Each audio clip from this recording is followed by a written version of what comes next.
Hello friends, welcome to my channel stocks and investment Tamil. இந்த வீடியோவில் இண்டிக்யூப் அதோட ஐபிஓ ரிவ்யூவை பார்த்துருவோம். நீங்கள் இந்த சேனலோட முதல் வியூவராக இருந்தீங்கன்னா மறக்காமல் இந்த சேனலை சப்ஸ்கிரைப் பண்ணி உங்கள் ஆதரவை தெரிவிங்க. ஆல்ரெடி சப்ஸ்கிரைபராக இருந்தீங்கன்னா உங்கள் ஆதரவுக்கு மிக்க நன்றி. டிஸ்க்ளைமர் என்னன்னா, நாங்கள் செபி ரிஜிஸ்டர்ட் ஃபினான்ஷியல் அட்வைசர் கிடையாது. நீங்கள் இன்வெஸ்ட்மெண்ட் டிசிஷன் எடுக்கிறதுக்கு முன்னாடி ஒரு செபி ரிஜிஸ்டர்ட் ஃபினான்ஷியல் அட்வைசரை மறக்காமல் கன்சல்ட் பண்ணணும். இங்கே நாங்கள் எங்கள் ஒப்பீனியனை தெரிவிக்கிறோம். எஜுகேஷனல் பர்பஸுக்காக இன்வெஸ்ட்மெண்ட் அட்வைஸா நீங்க எடுத்துக்க கூடாது. இந்த கம்பெனி வந்து பாத்தீங்கன்னா ஃபிளெக்சிபிள் ஒர்க் ஸ்பேசஸ் ப்ரொவைட் பண்ற கம்பெனியா இருக்காங்க. அதாவது இப்ப ரீசெண்டா ஒரு லிஸ்டான ஸ்மார்ட் ஒர்க்ஸ், அதுக்கப்புறம் வந்து பாத்தீங்கன்னா ஆல்ரெடி லிஸ்டான ஆஃபீஸ் மாதிரி வந்து பாத்தீங்கன்னா flexible co work space provide பண்ற கம்பெனியா வந்து இருக்காங்க. இந்த கம்பெனி கிட்ட 10 சிட்டிஸ்ல 105 ப்ராப்பர்ட்டிஸ் இருக்கு. 8.03 மில்லியன் ஸ்கொயர் ஃபீட் வந்து இவங்களோட ஏயுஎம்ல இருக்குங்க. 450 பிளஸ் கைண்ட்ஸ் வந்து இந்த கம்பெனி அட்ரஸ் பண்ணிக்கிட்டு வந்து இருக்காங்க. மேக்ஸிமம் பிக் எம்என்சிஸ் இந்த கம்பெனியோட கிளைண்ட்ஸா இருக்காங்க. இவங்களோட ரெவன்யூ ஃப்ரம் ஆபரேஷன்ஸ் வந்து பாத்தீங்கன்னா 35.17% சிஏஜிஆர்ல இன்க்ரீஸ் ஆயிருக்கு. இந்த கம்பெனியோட number of clients March 31, 2025 data படி 761 கிளைண்ட்ஸா வந்து இருக்காங்க. 85% ஆக்குபன்சி ரேட் வந்து வச்சிருக்காங்க. இந்த ஆக்குபன்சி ரேட்டோட இயர் ஆன் இயர் growth மட்டுமே நியர்லி 10% அளவுக்கு இருந்திருக்கு. ரிட்டர்ன் ஆன் கேபிட்டல் எம்ப்ளாய்ட் இந்த கம்பெனி 34% அளவுக்கு இருக்கு. அசெட் லைட் பிசினஸ் மாடல் இருக்கிற கம்பெனியா வந்து இருக்காங்க. இன்னும் 10 சைட்ஸ் வந்து பாத்தீங்கன்னா அண்டர் கன்ஸ்ட்ரக்ஷன்ல இருக்கு. அது அக்டோபர் 2025 அதுக்கப்புறம் வந்து பாத்தீங்கன்னா 2026ல வந்து அதுவும் லீசிங் கேப்பபிலிட்டிஸ்க்கு வர வாய்ப்புகள் வந்து இருக்கு. இப்போ இந்த கம்பெனியோட ரிஸ்க் ஃபேக்டர்ஸ் பார்த்துருவோம். இந்த கம்பெனி வந்து பாத்தீங்கன்னா பூனே அண்ட் சென்னை, பெங்களூரு மட்டுமே டாப் 10 சிட்டிஸ்ல இவங்களுக்கு வந்து ப்ராப்பர்ட்டிஸ் இருந்தாலுமே இந்த 3 சிட்டிஸ் மட்டுமே ஆல்மோஸ்ட் வந்து பாத்தீங்கன்னா 90% மேல ரெவன்யூ வந்து கான்ட்ரிபியூட் பண்ணுதுங்க. இந்த ஏரியால கமர்ஷியல் ப்ராப்பர்ட்டியோட ரெண்ட் உயர்ந்தாலோ இல்ல கமர்ஷியல் ப்ராப்பர்ட்டியோட வந்து விலை அதிகமா இருந்தாலோ வந்து பாத்தீங்கன்னா இந்த கம்பெனி பாதிக்கப்பட வாய்ப்புகள் வந்து இருக்குங்க. சோ இந்த காரணத்தினாலே வந்து பாத்தீங்கன்னா மார்ச் 31, 2023ல 83.68% இருந்த ஆக்குபன்சி ரேட் வந்து மார்ச் 30, 2024ல வந்து பாத்தீங்கன்னா 80.21% வந்து குறைஞ்சிருக்கு. So real estate market fluctuation ஏற்ற மாதிரியோ ரெண்ட் அட்ஜஸ்ட் ஆகும் பொழுது வந்து பாத்தீங்கன்னா கம்பெனி பாதிக்கப்பட வாய்ப்புகள் இருக்கு. ஏன்னா இவங்க மேக்சிமம் வந்து இந்த லேண்ட்லார்ட்ஸ்ல இருந்து ரெண்ட்டுக்கு வாங்கியிருப்பாங்க. அந்த லீஸ் விலை ஏறும் போது அதை வந்து கிளைண்ட் கிட்ட பாஸ் ஆகன்னு பண்ணும்போது வந்து பாத்தீங்கன்னா இவங்க ஃபிக்ஸ்டு இன்கம், ஃபிக்ஸ்டு காஸ்ட் வந்து பாத்தீங்கன்னா ஏற வாய்ப்பு இருக்கு. அதனால உங்க மார்ஜின்ஸ் பாதிக்கப்பட வாய்ப்புகள் இருக்கு.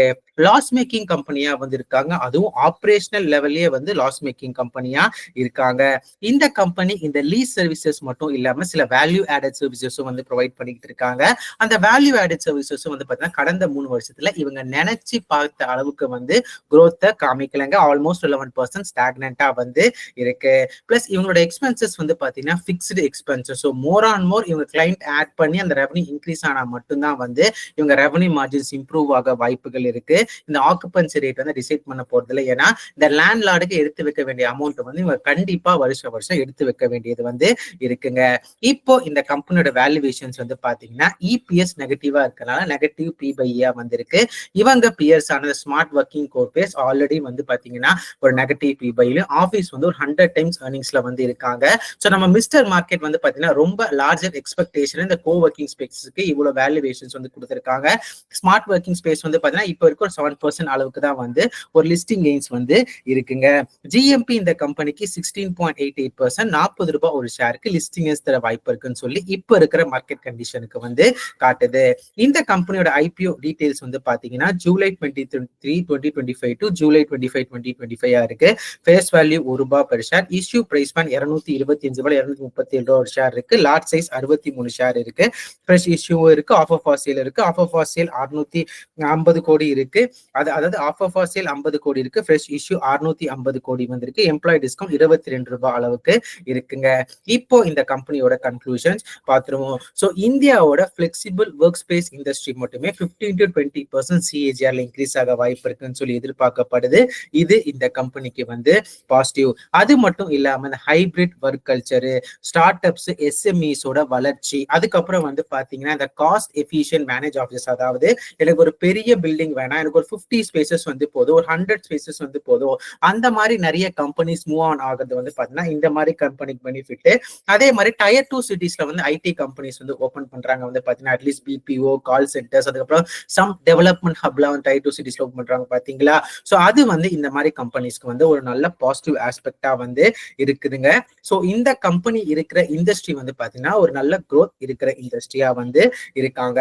ஆனா இந்த கம்பெனியோட மெட்ரிக்ஸ் எடுத்து பார்க்கும்பொழுது ஆப்ரேட்டிங் லெவலே லாஸ் மேக்கிங் ஃபர்மா வந்து இருக்காங்க, ஒரு லாஸ் மேக்கிங் கம்பெனியா வந்து இருக்காங்க, ஓரளவுக்கு டெப்த் இருக்கிற கம்பெனியா வந்து இருக்காங்க. மார்ஜின்ஸும் அந்த அளவுக்கு இல்ல, ரெவன்யூ மார்ஜின்ஸ் கூட வந்து பாத்தீங்கன்னா ரீசெண்டா கொஞ்சம் டிப்ட் ஆயிருக்கு.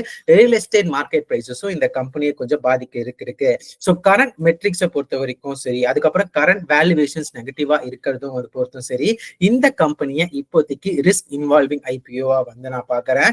ஒருவேளை நீங்க இந்த கம்பெனில ரிஸ்க் எடுக்கணும்னு நினைச்சா கூட ஐபிஓ பிரைஸ் ஒரு நல்ல ஸ்டாப் லாஸா வைக்கிறது வந்து ஒரு நல்ல கன்சிடரேஷனா இருக்கும்னு சொல்லி நான் நினைக்கிறேன். ஸோ கரண்ட் மெட்ரிக்ஸ் அண்ட் வேல்யூவேஷன்ஸை பார்த்து இந்த கம்பெனி இப்போதைக்கு ரிஸ்க் இன்வால்விங் ஐபிஓ வந்து நான் நினைக்கிறேன்.